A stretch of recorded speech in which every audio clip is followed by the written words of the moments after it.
معین شخص ہوگا دجال. یہ معین شخص جو دجال ہوگا اس کے بارے میں بھی ایک تو بالکل متفق علیہ چیزیں ہیں. نمبر ایک کہ وہ شخص ہے، قطعی ہے، یقینی ہے، اس کا حلیہ بھی حضور صلی اللہ علیہ وسلم نے احادیث کے اندر بیان کیا ہے. دوسری بات یہ کہ اس کے ہاتھ میں قوانین قدرت، گویا کہ تسخیر کائنات گویا کہ نقطۂ عروج کو پہنچ چکی ہے. تمام اختیارات الہی تقریباً اس کے ہاتھ میں آ چکے ہوں. جو بڑے سے بڑے معجزے اللہ تعالیٰ نے نبیوں کو دیے ہیں وہ معجزے کر کے دکھائے گا. وہ مردہ کو زندہ کرے گا، مردہ لوگوں کی افواہوں کو لے کر آئے گا، ان کی روحوں کو، اگرچہ جھوٹی روحیں ہوں گی، وہ شیاطین جن ہوں گے جو ان کا بھیس بدل کر آئیں گے، لیکن یہ کہ وہ لوگوں سے کلام کریں گے. یہ اسپرچولیزم جو اپنی انتہا کو پہنچا ہوا ہے یورپ میں اور مغرب میں، یہ در حقیقت اسی کا ایک مظہر ہے. وہ کھلے بیابان کو کہے گا جہاں بالکل ڈٹیل جو ہے وہ صحرا تھا، گل و گلزار کر دے گا جب چاہے گا. جب چاہے گا جہاں چاہے گا بارش برسائے گا. فاصلہ اس کے لیے بے معنی ہوگا. اس کی سواری وہ ہوگی کہ جس کے دونوں کانوں کے درمیان فاصلہ 80 ہاتھ کا ہوگا. یہ سارے جو آج آپ کی اس ٹیکنالوجی کی جو انتہا جا رہی ہے اور جدھر جا رہی ہے، اس کو اچھی طرح سمجھ لیجیے. آج سے 100 سال پہلے شاید انسان ان چیزوں کا تصور نہ کر سکتا. وہ کوئی سواری ایسی بھی ہو سکتی ہے جس کے دو کانوں کے درمیان کا فاصلہ جو ہے وہ 80 ہاتھ کا ہو. آپ کے یہ سارے جیٹس جو ہیں وہ کیا ہیں؟ ان کے رڈارز جو لگے ہوئے ہیں، دونوں کان ہیں ان کے. اس کا ایک قدم اگر مدینے میں ہوگا تو دوسرا بیت المقدس میں ہوگا. اس کی آواز پوری دنیا میں سنی جائے گی. سنی جا رہی ہے کہ نہیں؟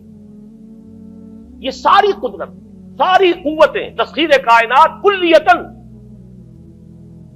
ایک آدمی کو چیر کر دو ٹکڑے کرے گا، دونوں ٹکڑوں کو علیحدہ کرے گا، ان کے درمیان چلے گا اور پھر ان دونوں کو جوڑے گا اور کھڑا کر دے گا. احادیث میں ساری موجود ہے. سرجری جدھر جا رہی ہے کوئی جب نہیں کہ وہاں تک آدمی پہنچ جائے. فریز کر کے تو یہ معاملہ اب ہو ہی سکتا ہے، لیکن یہ کہ ابھی اگلا اور قدم کیا ہوگا کچھ نہیں کہہ سکتے. یہ چیزیں تو ہیں متفق علیہ. البتہ کچھ معاملات کے اندر احادیث میں کچھ اختلاف پایا جاتا ہے اور یہ مشکلات الحدیث میں سے. اور میں بھی چونکہ اس مسئلے میں اب تک بھی اسی درجے میں ابھی قطعیت کے ساتھ میں کوئی بات نہیں کہہ پا رہا ہوں، لیکن اب چونکہ گمان غالب کے درجے میں ایک رائے تک پہنچ چکا ہوں، اس لیے میں نے آج اس بات کو آپ تک پہنچانے کے لیے یہ عنوان اختیار کیا. اس لیے کہ حدیث میں جو آتی ہے تفاصیل اس سے معلوم ہوتا ہے کہ یہ دجال دو دلیل کرے گا.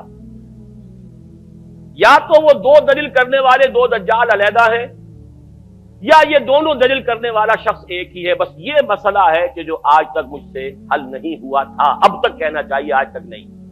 اور یہ اس میں علماء سے بھی گفتگو ہوئی ہے اور جن لوگوں نے اس پر خوب موضوعات پر اپنا وقت لگایا ہے ان سے بھی گفتگویں ہوئی ہیں، تو وہ بھی اس مسئلے کو حل کرنے سے تاحال قاصر رہے. لیکن یہ کہ اب میری رائے یہ ہے کہ یہ دو شخص ہیں علیحدہ علیحدہ، واللہ عالم. لیکن ایک رائے تک میں پہنچ چکا ہوں، اس لیے وہ رائے آپ کے سامنے رکھ رہا ہوں، اور آپ کے ذریعے سے وہ آگے بھی پھیلے گی تو اہل علم کے ساتھ جو ہے اس معاملے کے اندر تبادلہ خیالات کی بھی نوبت آئے گی انشاءاللہ. لیکن یہ کہ اس میں یہ بات قطعی اور یقینی ہے کہ اس طرح کا ایک شخص پیدا ہوگا. البتہ یہ کہ آیا وہ دو ہوں گے دو مختلف اوقات میں یا ایک ہی ہوگا ایک ہی وقت میں، صرف اس میں اختلاف ہے. میرے نزدیک وہ دو ہوں گے. ایک وہ شخص جو جھوٹا مسیح ہونے کا دعویٰ کرے گا، المسیح الدجال. جیسے حضور نے فرمایا میری امت میں 30 دجال اٹھیں گے جو نبی کا دعویٰ کریں گے، جن میں سے 5-6 تو حضور کے اپنے زمانے میں اور آپ سے متصل اٹھ پڑے ہوئے تھے. بعد میں محمد علی باب ہو، بہاء اللہ ہو، قادیانی اور نہ معلوم کہاں کون اٹھے ہوں گے، واللہ عالم. اسی طریقے سے ایک شخص مسیح ہونے کا دعویٰ کر کے کھڑا ہوگا، یہودی ہوگا. یہ ہے اصل میں وہ شے.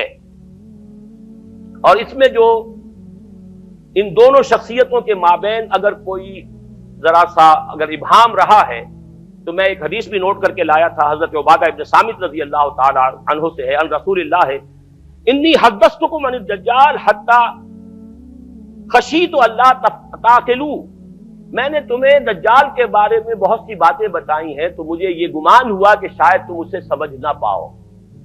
یہ اندیشہ خود حضور صلی اللہ علیہ وسلم کو ہوا ہے، اور یہ سنن ابی داؤد کی روایت ہے۔ بہرحال میں جو کچھ عرض کر رہا ہوں کہ میں اس رائے تک پہنچا ہوں کہ یہ دو علیحدہ شخصیتیں ہیں۔ ایک تو یہ ہے کہ ایک مسیح الدجال کھڑا ہوگا یہ ایک دعویٰ کر کے کہ میں مسیح ہوں، کیونکہ اس کا زمانہ بالکل قریب آ چکا، اس لیے میں آپ کو اس کے بارے میں خبردار کر رہا ہوں۔ دوسرا جو مسیح جس کی شخصیت مسیح دجال کی آتی ہے، دجال اکبر، میں صرف اشارہ کروں گا، پھر کبھی انشاءاللہ اس موضوع پر تفصیل سے گفتگو ہوگی، وہ میرے نزدیک بالکل قریب قیامت کی ایک علامت ہے۔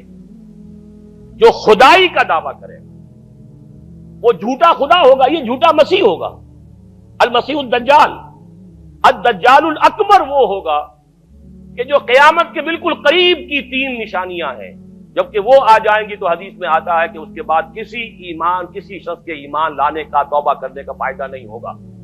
ویسے تو علامات قیامت جو ہے ان میں سب سے پہلی میں نے بتایا تھا حضور کی بعثت خود علامات میں سے، اس کے بعد 10 علامتیں حضور نے گنوائی ہیں، اور وہ تدریجاً پوری ہوتی چلی جائیں گی۔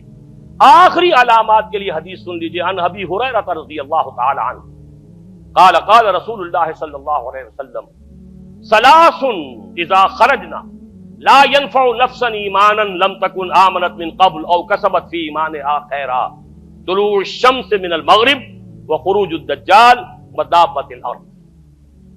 تین نشانیاں وہ ہیں کہ جب وہ ظاہر ہو جائیں گی تو پھر کسی کا ایمان لانا مفید نہیں ہوگا جو پہلے ایمان نہیں لایا تھا، یا جس نے اس سے قبل اپنے ایمان میں کچھ اعمال صالحہ کی کمائی نہیں کی تھی، یعنی گویا کہ توبہ کا دروازہ بند ہو جائے گا۔ جیسے جب موت کے آثار شروع ہو جاتے ہیں تو توبہ کا دروازہ انسان کے لیے بند، اب جب موت کے آثار شروع ہو گئے اب توبہ کرنا فائدہ نہیں، اس سے پہلے توبہ کا دروازہ کھلا ہوا، معلوم یغرغر، جبکہ وہ موت کے آثار شروع ہو جاتے ہیں، گھنگرو بولنا شروع ہو جاتا ہے، معلوم ہوتا ہے کہ اب جا رہا ہے، اب توبہ بیکار۔ اسی طریقے سے پوری نوع انسانی کے لیے توبہ کا دروازہ بند ہوگا ایک وقت میں آ کر کہ اب کسی کے لیے توبہ نہیں، ایمان نہیں، اور اس کے لیے تین علامتیں بیان ہوئی ہیں، یہ بھی مسلم شریف کی روایت ہے۔ آپ نے فرمایا تین چیزیں وہ ہیں کہ جب وہ ظاہر ہو گئیں تو پھر کسی کا ایمان لانا جو اس سے پہلے ایمان نہیں لایا تھا، اور اپنے ایمان میں اس نے کچھ اعمال صالحہ کی کمائی نہیں کی تھی، اب قتل مفید نہیں ہوگا اس کے لیے ایمان لانا۔ وہ تین نشانیاں ہیں، طلوع الشمس من المغرب، سورج مغرب سے طلوع ہوگا، نظام شمسی میں کوئی اختلال ایسا ہوگا کہ جس سے سورج بجائے مغرب سے نکلے گا، وہ خروج الدجال ودابۃ الارض، ایک زمین سے کوئی چوپایا برآمد ہوگا، بعض احادیث میں آتا ہے کہ مروہ کے قریب سے وہ برآمد ہوگا جو گفتگو کرے گا انسانوں سے، یہ بالکل خرق عادت، یعنی وہ چیزیں کہ جن کا کوئی تعلق اب اسباب جو ہے دنیا کے ان سے کوئی تعلق نہیں ہے، کوئی فزیکل لا سے تعلق نہیں ہے، وہ بالکل معجزے ہوں گے، خرق عادت ہوگا۔